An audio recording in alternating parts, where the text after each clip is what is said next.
Welcome to Living with the Land. As you board the boat, please lower your head and watch your step. For your safety, remain seated with your hands, arms, feet, and legs inside the boat at all times. Parents, please supervise your children and refrain from flash photography or using video lights until we reach the greenhouse. Thank you.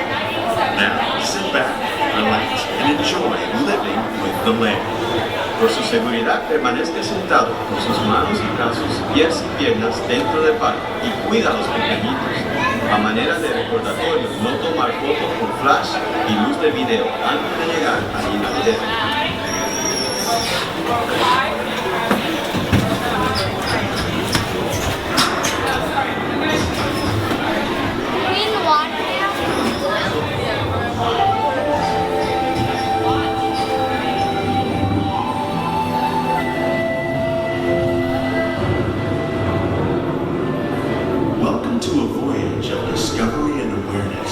The richness, the diversity, the often surprising nature of living with the land. Our journey begins as dramatic and sudden changes are sweeping over the land. The approaching storm may seem violent and destructive to us, but to nature, it's a new beginning in the cycle of life.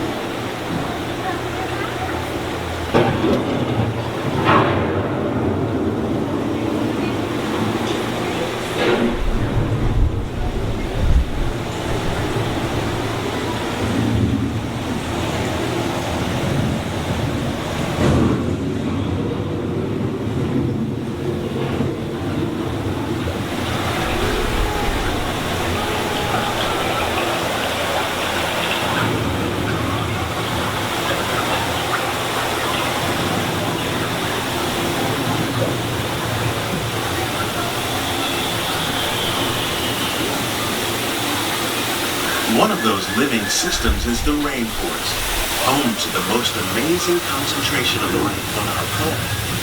These dense and beautiful forests cover only a tiny portion of the Earth's surface, but they contain more than half of its plant and animal species. Rainforests are also extremely rich and productive living systems, providing us with oxygen, food, medicine, and other elements essential to our lives.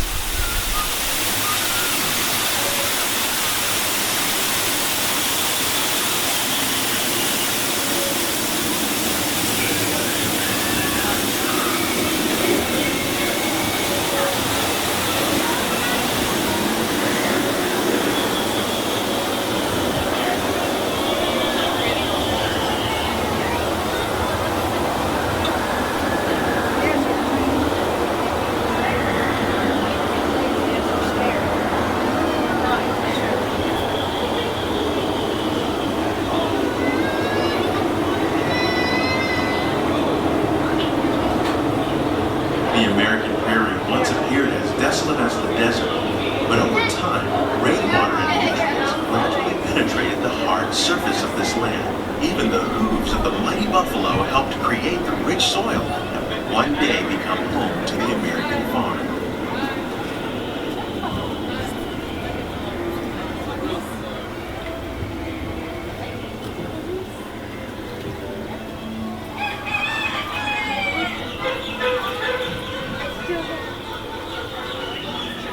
Of all the forces at work on the land, humans have had one of the most profound effects. The need to produce food for a growing world led to the enormous use and sometimes overuse of the land. In our search for more efficient ways to grow food, we often fail to realize the impact on our methods.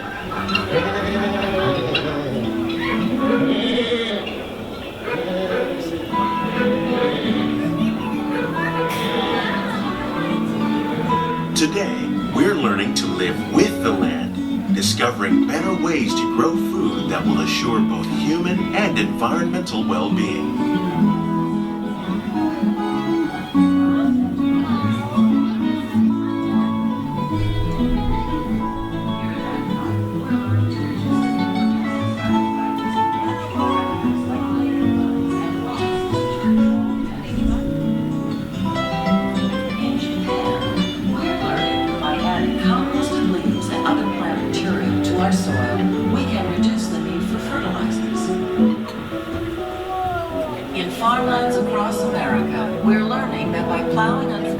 vegetation containing natural fertilizers, we can enrich the soil without the use of chemicals. In Saudi Arabia and Mexico, we're learning to produce food on desert seacoasts by developing and planting crops that thrive on saltwater. Here at Epcot, we're learning to reduce the need for pesticides by using natural predators like ladybugs and wasps to control pests. In Japan, we're learning by adding compost. How will we meet tomorrow's growing needs for food production, yet still respect the needs of the land? Some of the questions are being discovered just ahead in our unique living greenhouse environments. To help us maintain these carefully controlled ecosystems, and for your safety, please remain seated in your boat at all times.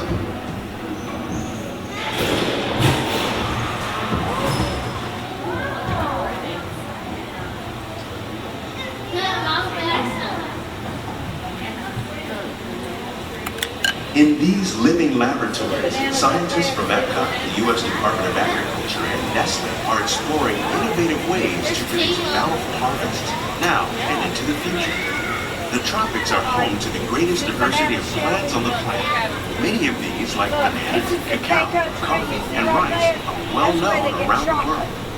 Others, like the jackfruit, fluted pumpkins, and dragon fruit grown here, represent the vast number of lesser-known tropical plants.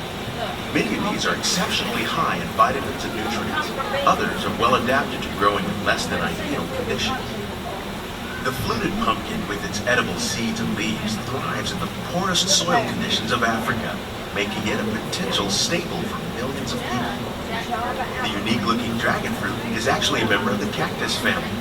The fruits are high in vitamin C, rich in antioxidants, and have a light, sweet taste.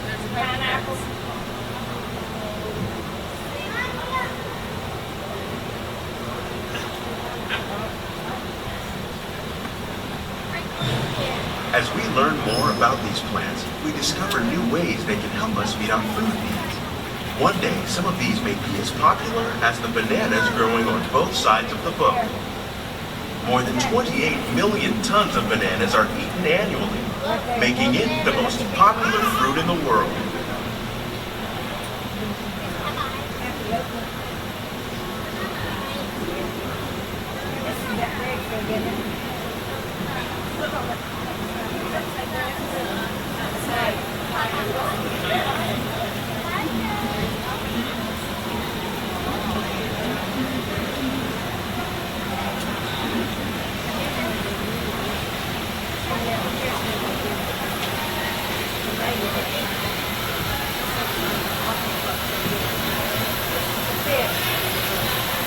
When we mention farming, we probably don't think of fish, but fish farming, or aquaculture, is an innovative way to increase harvests and protect wild fish populations.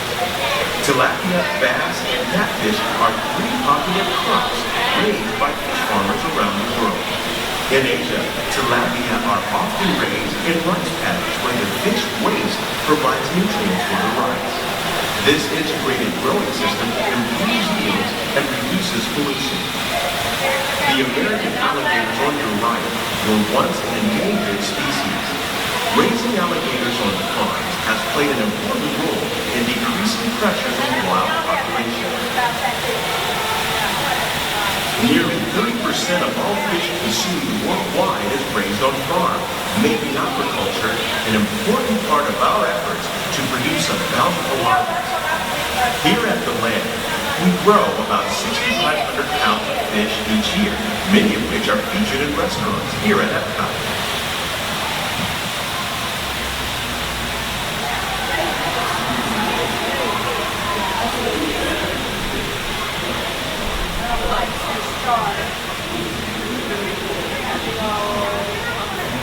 This greenhouse is full of some of our biggest ideas.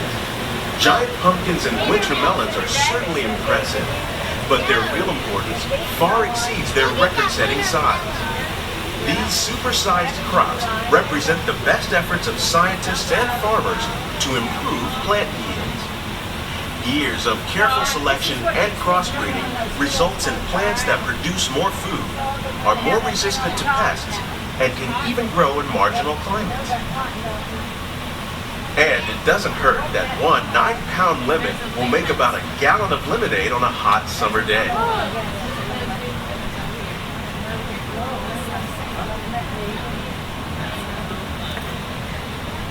These plants are definitely on their way up.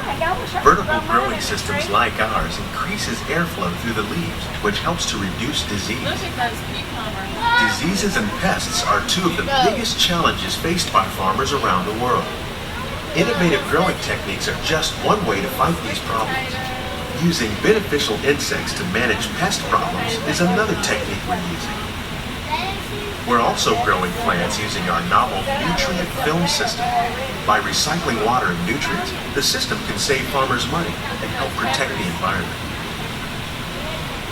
Here's something you don't see every day: tomatoes growing on trees. These plants were originally developed by Chinese scientists. Tomato trees live longer and produce many more tomatoes. One of ours lived 16 months and produced over 32,000 tomatoes. Much of the produce you see growing in our greenhouses is served in the restaurants here at the land.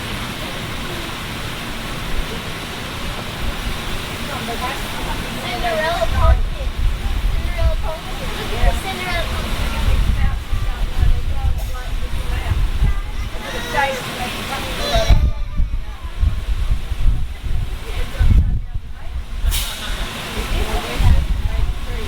The future of agriculture includes some high-flying ideas like the ones you see here. We already grow plants without soil throughout our greenhouses. That technique is called hydroponics. Now we're trying out aeroponics. Water and nutrients are sprayed directly on the roots of the plants as they fly by. In our lab, scientists from the U.S. Department of Agriculture are working to develop dwarf pear trees. The fruit will be normal sized, but the smaller trees will be easier to grow and harvest. The goal of all these experiments is to discover new ways to better grow crops in even the harshest environments. Who knows? One day, we might even be able to grow food during extended space flights.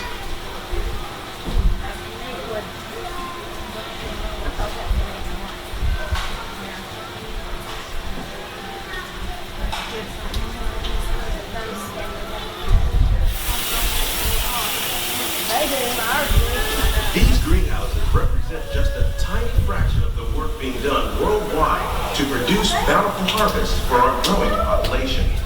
Of course, growing better crops is just the first part of the story.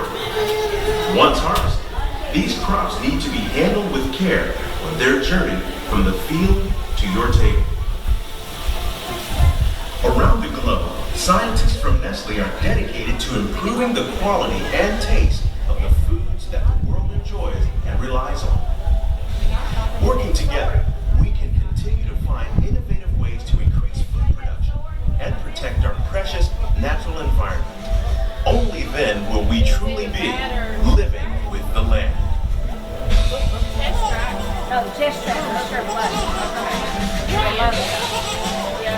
On behalf of Walt Disney World and Nestle, we hope you have enjoyed this unique journey through our living laboratories. Those of you interested in an even closer look at our greenhouses might consider the Behind the Seeds walking tour. It's a great experience for the whole family. The tour desk is near the entrance to Soarin'. Please keep your hands and feet inside the boat and remain seated.